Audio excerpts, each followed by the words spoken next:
À Mayotte, retour en classe aujourd'hui pour les élèves et enseignants. C'est la rentrée, une première depuis le passage du cyclone Chido et la tempête Dikeledi. Oui, deux phénomènes qui ont dévasté l'archipel. Parents et personnel de l'éducation nationale ont fait de leur mieux pour remettre les classes en état, mais il manque de tout. La plupart des fournitures ont pris l'eau, les salles ont été ravagées.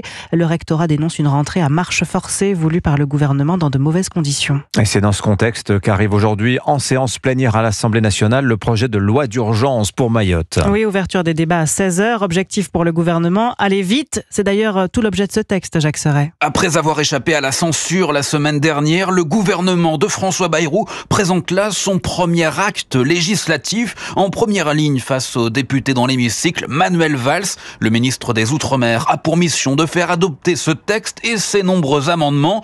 Alors ce projet de loi vise à accélérer les règles et les procédures en matière d'urbanisme. L'objectif est clair, permettre la reconstruction rapide de l'archipel.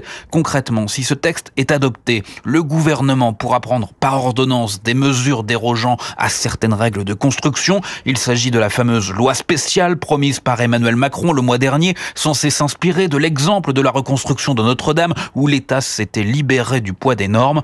Reste que ce projet de loi est loin de faire l'unanimité chez les députés, d'autant plus qu'il ne contient aucune mesure liée à l'immigration. Il ne prévoit rien sur la question du droit du sol, mais le gouvernement prépare un autre texte pour Mayotte pour le mois de mars, avec cette fois, promet-il, des mesures de plus long terme. Jacques Serret du service politique d'Europe 1.